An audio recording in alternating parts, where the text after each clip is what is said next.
forespørgsel, tast 1.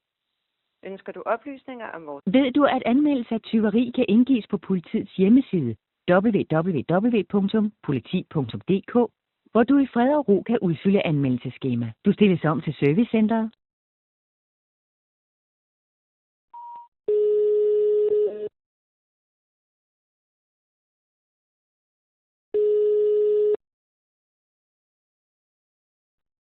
Vagthavende Fyns Politi. Nej, jeg ringer, fordi at de sidste 4 år jeg er blevet stalket. Jeg er blevet stalket de sidste 4 år, og de flytter rundt efter mig rundt omkring på Forsvarscenteret. Jeg kan ikke komme væk fra dem. Når jeg ringer til krisecentrene, så siger de, at jeg skal tage fat i jer. Ja, altså, de gør det lige nu, eller hvad? Nej, jeg snakker med mig i går aftes. Krisecenteret. Okay. Men er det noget, de gør lige nu? Stalkerne? Ja. Ja, altså de holder sig til op. De har købt sig ind hos en borger her på Forsvarscenteret, og så sidder de der og chikanerer mig. De købt sig ind? Ja. Okay. Altså, det forstår jeg ikke. De kan ikke købe sig ind på et forsvarscenter. Jeg kan ikke beskrive det bedre. De er rykket rundt. Jeg var nede på Lunde Forsvarscenter, der voldtog de mig efter, de havde låst sig ind. Det var så det meldte til politiet 2 gange, de gjorde ikke noget ved det. Så blev jeg smidt på den lukket, fordi at jeg lavede en skriftlig klage over, at de ikke meldte det. Og så flyttede jeg så ud og flyttede rundt på Stor Dannelsbo. Og nu bor jeg her, og der er de så rykket ind også, og sidder og chikanerer mig her også. Jamen, jeg kan godt se, at du har anmeldt det her den 28. men du blev voldtaget. Ja. Ja. Nu er det så med hen på Stor Dannelsbo, siger du? Ja. Okay.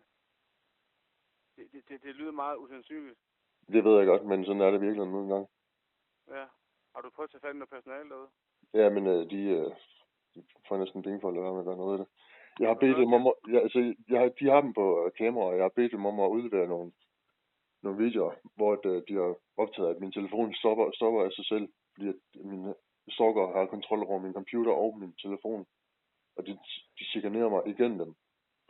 Det fik jeg på kamera, på deres overvågningskamera, men det vil de ikke udlevere til mig. Og hvis alt det her sker, så må du tage fat i personalet derude, jo. Ja, okay, fair nok. Hvad så, hvis de siger, at jeg skal tage fat i jer? Vi kan ikke hjælpe dig. Hvad fanden er politiet der til, hvis ikke de kan hjælpe mig? Jeg tænker faktisk, måske du skal have fat i en læge, for jeg tror, det er noget, du... Ja, det ved jeg godt, at den kan jeg godt lide at fyre af. Jeg har lige været på psykiatrisk afdeling. Det er ikke noget, der foregår inde i mit hoved. Jeg beder dig om hjælp, fordi at jeg bliver chikaneret og for at være helt ærlig tortureret. Ja, men hvor er de så henne nu, hvis du bliver voldtaget og tortureret? Hvor de er? Ja. Altså, jeg har lige fortalt dig, at de sidder oppe i din lejlighed ovenpå. Det her værelse, jeg bor på. På det her forsvarscenter, jeg er på. Så skal du ringe til det personale, der er på bostedet.